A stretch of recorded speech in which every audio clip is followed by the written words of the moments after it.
क्या आपने कभी किसी ऐसे मंदिर के बारे में सुना है जहां मृत्यु खुद भी अनुमति लेकर प्रवेश करती है, जहां भस्म से आरती होती है और वो भस्म किसी साधारण राख की नहीं बल्कि मृत शरीरों की होती है, जहां महाकाल स्वयं समय के पार खड़े हैं और जहां तंत्र की ऐसी साधनाएं होती हैं जिनका नाम सुनकर भी रूह कांप जाए। ये कोई कल्पना नहीं, ये साक्षात महाकाल की नगरी उज्जैन है और ये है उनका रहस्यमयी धाम महाकालेश्वर ज्योतिर्लिंग उज्जैन, जहां हर गली में समय थमा हुआ लगता है, जहां भक्ति के साथ तंत्र भी सांस लेता है और जहां एक मंदिर है जो सिर्फ पत्थरों से बना नहीं बल्कि उसमें समाया है काल का स्वरूप महाकाल। ये केवल एक शिव मंदिर नहीं है, ये वह स्थान है जहां भगवान शिव ने स्वयं काल को भी अपने अधीन किया। इस वीडियो में हम जानेंगे महाकालेश्वर की उत्पत्ति की दिव्य कथा, उसकी भस्म आरती के पीछे का गूढ़ रहस्य और उन तांत्रिक साधनाओं के बारे में जिन्हें सिर्फ कुछ विरले ही जान पाए हैं। तो जुड़िए हमारे साथ एक ऐसी आध्यात्मिक यात्रा पर जो आपको केवल शिव से नहीं स्वयं महाकाल से मिलवाएगी। बहुत पुरानी बात है, उस समय अवंती नगरी, आज की उज्जैन, एक समृद्ध सांस्कृतिक और धर्मशील नगरी थी। यहाँ रहते थे एक परम तपस्वी ब्राह्मण श्री वेदी, जो 4 पुत्रों के साथ वेद धर्म का पालन करते थे। उनका पूरा परिवार भगवान शंकर का अनन्य भक्त था। हर दिन शिवलिंग की पूजा होती, मंत्र गूंजते और वातावरण में भक्ति की सुगंध फैली रहती। परंतु जहां धर्म होता है वहां अधर्म उसकी परीक्षा लेने आता है। अवंती की भूमि पर एक दिन संकट का साया मंडराने लगा। एक भयानक राक्षस दोषण वहां आ धमका। वह न धर्म मानता था न पूजा, गांवों को तहस नहस कर देता, मंदिरों को तोड़ डालता और जहां कहीं भी यज्ञ हवन होता उसे अपवित्र कर देता। वह अहंकार और अत्याचार की मूर्ति बन चुका था। धीरे धीरे उसके भय से संत और ऋषि भी डरने लगे, परंतु कुछ लोग अब भी अपने धर्म और विश्वास पर अडिग थे। एक दिन वेदी ऋषि अपने आश्रम में यज्ञ कर रहे थे, शिव की भक्ति में लीन, पूर्ण श्रद्धा के साथ। उनका आश्रम भी दोषण की दृष्टि में आ गया, लेकिन ऋषि भयभीत नहीं हुए। उन्होंने कोई प्रतिकार नहीं किया, न शस्त्र उठाया न भागे, बस आंखें मूंद कर प्रभु को पुकारा। और तभी कुछ अद्भुत घटित हुआ। आकाश में गड़गड़ाहट गूंजने लगी, धरती थर्राने लगी, चारों दिशाओं में ज्वालाएं उठने लगी, वातावरण एक रहस्यपूर्ण तेज से भर उठा और वहां प्रकट हुए भगवान शिव, एक रौद्र, तेजस्वी और दिव्य रूप में। उनकी देह पर भस्म थी, हाथों में त्रिशूल था और उनकी उपस्थिति मात्र से सारा वातावरण स्तब्ध हो गया। कुछ ही क्षणों में उन्होंने दोषण का अंत कर दिया, अवंतिकापुरी को उसके आतंक से मुक्त कर दिया। और तभी से इस रौद्र रूप में प्रकट होने वाले शिव को महाकाल कहा गया। वह दिन था जब स्वयं समय ने रुककर महाकाल को प्रणाम किया। वह रूप काल को भी भयभीत कर देने वाला था, क्योंकि वे अब केवल शिव नहीं थे, वे बन चुके थे महाकाल। जो स्वयं काल का भी नाश कर दें, वही महाकाल। ब्राह्मणों ने आंखों में आंसू लिए हाथ जोड़े और कहा, प्रभु आपने हमें बचाया, आप ही हमारे जीवन दाता हैं। भगवान शिव मुस्कुराए और बोले, यह भूमि अब केवल तुम्हारी नहीं रही, यह मेरी भी होगी। मैं सदैव यहाँ निवास करूंगा। महाकालेश्वर के रूप में जो मुझे सच्चे मन से पुकारेगा उसे मृत्यु का भय नहीं रहेगा। और तभी से उज्जैन बन गया मोक्षदायिनी नगरी, जहाँ काल भी प्रवेश नहीं कर सकता जब तक महाकाल की आज्ञा न हो। अब बात करते हैं उस अनोखी आरती की, जिसकी बात हर जगह होती है, जिसे देखने के लिए भक्त रात के 2 बजे से ही लाइन में लग जाते हैं, जिसमें पूजा होती है राख से, जिसे कहते हैं महाकाल की भस्म आरती। जी हाँ, ये कोई साधारण आरती नहीं, ये दुनिया की एकमात्र ऐसी आरती है जिसमें देवता को फूलों या दीपों से नहीं बल्कि श्मशान की राख से सजाया जाता है। अब आप सोच रहे होंगे, भला राख, वो भी भगवान को? तो सुनिए, ये राख सिर्फ जली हुई लकड़ी नहीं होती, ये होती है मरण, विनाश और फिर उससे जन्म लेने वाले अमृतत्व का प्रतीक। ये भस्म बताती है कि जो आया है वो जाएगा और जो गया है वो मिटा नहीं, शिव में विलीन हो गया। पुराने समय में इस भस्म को श्मशान से लाई गई अस्थि राख से तैयार किया जाता था। अब यह पवित्र गोबर, औषधियों और पूजा सामग्री से बनाई जाती है, लेकिन भाव वही है। सुबह 4 बजे जब पूरी दुनिया नींद में डूबी होती है, उज्जैन का महाकाल मंदिर जाग जाता है। उस समय शिवलिंग को स्नान कराकर उसे भस्म से सजाया जाता है और फिर आरती होती है, ढोल नगाड़ों, शंखों और डमरू के संग। पर दोस्तों, इस आरती को देखने के लिए भी नियम है। भक्तों को स्नान करके शुद्ध वस्त्र पहनना होता है। महिलाओं को आरती के दौरान गर्भगृह में प्रवेश की अनुमति नहीं होती, क्योंकि यह एक तांत्रिक परंपरा से जुड़ी आरती है। और जब आरती होती है तो नजर सिर्फ शिवलिंग पर नहीं जाती, बल्कि आत्मा जैसे किसी अदृश्य शक्ति के सामने झुक जाती है।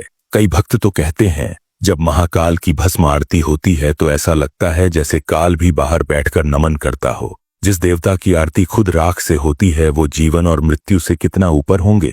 और क्या आप जानते हैं, इस भस्म आरती को देखने वाले कई साधकों ने अपने जीवन में आध्यात्मिक चमत्कारों का अनुभव किया है, क्योंकि ये सिर्फ एक क्रिया नहीं, ये है मृत्यु से मुक्ति की अनुभूति। अब जब आपने जाना महाकाल की आरती का रहस्य, तो अब हम जानेंगे कि ये मंदिर, जिसका हर पत्थर शिव की महिमा गा रहा है, वो कैसे बना, क्या है इसके 5 स्तर, और क्यों एक मंदिर साल में सिर्फ एक दिन ही खुलता है।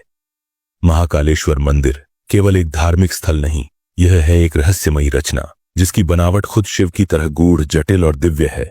आपको जानकर आश्चर्य होगा कि इस मंदिर के 5 तल हैं। जी हाँ, 1 2 नहीं, पूरे 5 तल, और हर तल का अपना एक आध्यात्मिक महत्व है। पहला तल, महाकालेश्वर का गर्भगृह। यहाँ स्वयंभू शिवलिंग स्थित है, जिसके बारे में मान्यता है कि यह लिंग स्वयं प्रकट हुआ था, मनुष्य या देवताओं द्वारा स्थापित नहीं। यह दक्षिणमुखी लिंग है, जो शिव के रौद्रतम रूप का प्रतीक है। दक्षिण दिशा मृत्यु और यम की दिशा मानी जाती है, और शिव ने स्वयं उस दिशा को अपना मुख बनाकर मृत्यु पर विजय का संकेत दिया।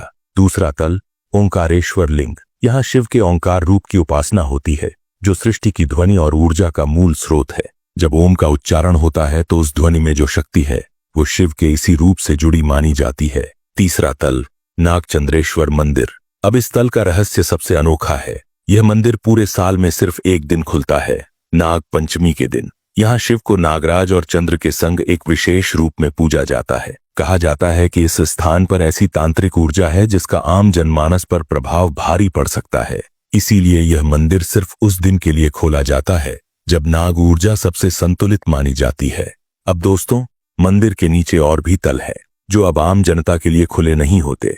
कुछ विद्वान कहते हैं कि वहां से गुप्त सुरंगें निकलती थीं, जो उज्जैन के अन्य मंदिरों या विशेष स्थलों से जुड़ी हुई थीं। कुछ मान्यताओं में कहा गया है कि उन तल में प्राचीन तांत्रिक अनुष्ठान, साधना या राजाओं की रक्षा योजनाएं चलती थी। आज भी कई शोधकर्ता उन भागों तक पहुंच नहीं सके हैं। वो तल जैसे अब मौन हो चुके हों, परंतु उनके दीवारों में अब भी मंत्र गूंजते हैं।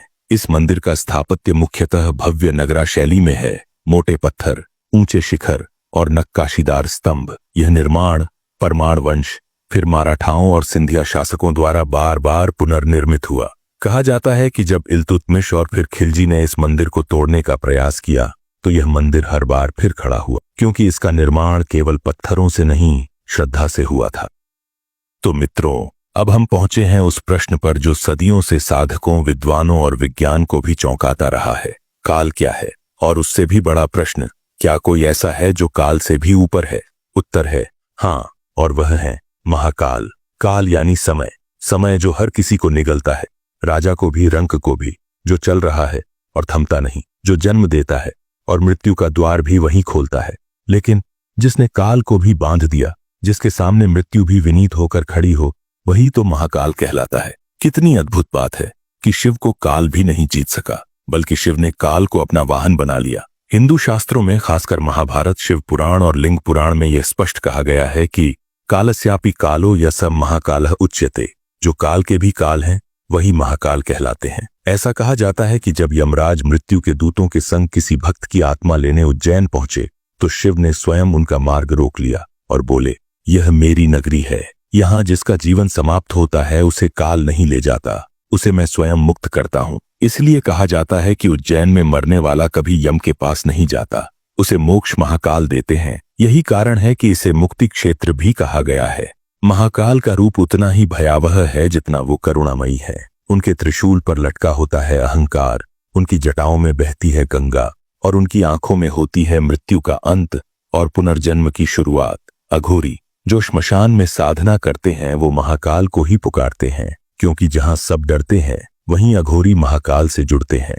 उनके लिए महाकाल न सिर्फ शिव हैं, बल्कि जीवन और मृत्यु दोनों के रहस्य हैं। दोस्तों, उज्जैन का यह मंदिर सिर्फ एक ज्योतिर्लिंग नहीं, बल्कि एक तांत्रिक शक्तिपीठ भी है।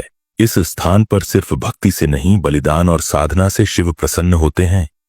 आपको जानकर आश्चर्य होगा कि शिव स्वयं तंत्र के आदि गुरु हैं। तंत्र कोई काला जादू नहीं, बल्कि वो गूढ़ विज्ञान है जिसमें ऊर्जा को, चेतना को और आत्मा को नियंत्रित करने की विधियां होती हैं। और इसका केंद्र है महाकालेश्वर। महाकाल वो हैं जिनकी पूजा श्मशान में होती है। अघोरी जो समाज से दूर, मृत्यु के समीप रहकर शिव की आराधना करते हैं। वो मानते हैं कि जहां सब कुछ खत्म होता है वहीं से महाकाल शुरू होते हैं। अघोरी ना अच्छा देखते हैं, ना बुरा, ना पवित्र, ना अपवित्र। उनके लिए सब कुछ शिव है, भस्म भी, अस्थि भी, शव भी और स्वयं महाकाल भी।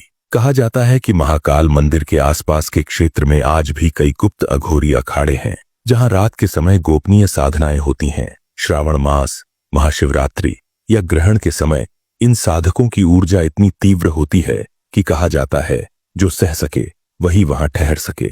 महाकाल मंदिर के कुछ तल ऐसे हैं जहां पुराने समय में तांत्रिक अनुष्ठान हुआ करते थे। कुछ विद्वानों के अनुसार यहाँ एक गुप्त यंत्र मंडल स्थापित है जो पूरे शहर की ऊर्जा धारा को नियंत्रित करता है। इसलिए उज्जैन को तांत्रिक राजधानी भी कहा जाता है। यहाँ साधना केवल दिखावे के लिए नहीं, यहाँ साधना आत्मा के विघटन और पुनर्गठन की प्रक्रिया है।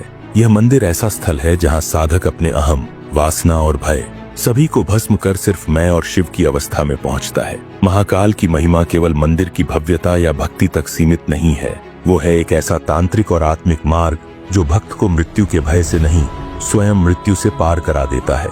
अब सोचिए, जिस स्थान पर राख से आरती होती हो, जहां अघोरी समाधि लगाते हो, जहां हर दीवार मंत्रों से थरथराती हो, क्या वो स्थान साधारण हो सकता है? भारतवर्ष में कुल 12 ज्योतिर्लिंग माने जाते हैं। हर एक स्थान पर शिव ने किसी न किसी रूप में प्रकट होकर भक्तों को दर्शन दिए, पर इन सभी में महाकालेश्वर को एक विशेष स्थान प्राप्त है। अन्य ज्योतिर्लिंगों में अधिकांश की स्थापना की गई है, किंतु महाकालेश्वर स्वयंभू हैं, अर्थात उन्होंने स्वयं पृथ्वी को फाड़कर प्रकट होकर उज्जैनी को बचाया। यही उन्हें सबसे प्राचीन, सबसे आदिशक्ति संयुक्त और सबसे अभिन्न बनाता है। अब यहाँ एक और विचित्र बात है, भारत के सभी ज्योतिर्लिंगों में केवल महाकालेश्वर ही है जो दक्षिण की ओर मुख किए हैं। दक्षिण दिशा यमराज की दिशा और शिव का दक्षिण की ओर मुख करना यह संकेत देता है कि अब मृत्यु की दिशा का स्वामी मैं हूँ। काल नहीं तय करेगा कौन बचेगा, महाकाल तय करेगा।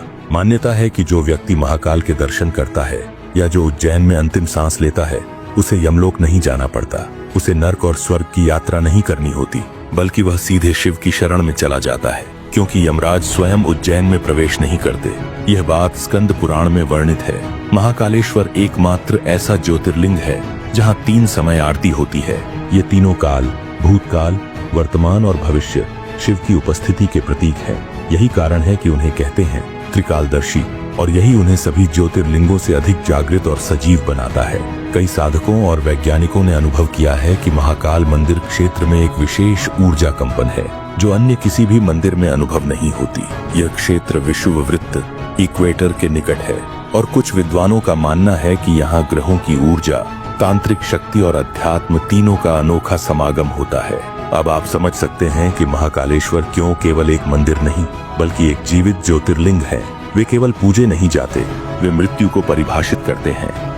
अब जब आपने महाकाल की महिमा को सुना, उनके प्रकट होने की कथा, उनकी भस्म आरती, मंदिर की रहस्यमयी गहराई और शिव के उस रूप को जाना जो केवल आराध्य नहीं, मृत्यु के भी स्वामी हैं, तो अब समय है उस संदेश को जानने का जो महाकाल हर भक्त को अपने मौन में देते हैं। मृत्यु एक अंत नहीं, एक प्रवेश द्वार। शिव हमें सिखाते हैं कि मृत्यु कोई भय का विषय नहीं, बल्कि वह एक मुक्ति का द्वार है, एक ऐसा परिवर्तन जहां शरीर छूटता है पर आत्मा शिव से मिलती है।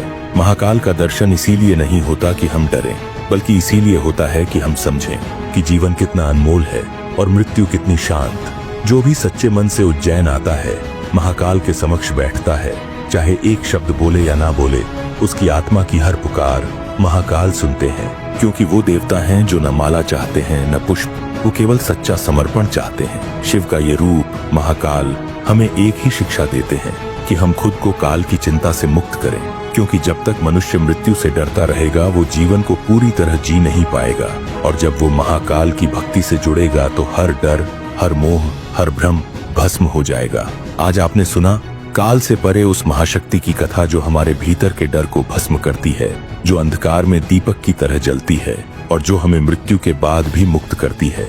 महाकाल केवल शिव का एक रूप नहीं है, वो हमारी चेतना की अंतिम सीमा है। अगर आप कभी उज्जैन जाएं तो एक बार, सिर्फ एक बार महाकाल के गर्भगृह में आंखें बंद करके बैठिए।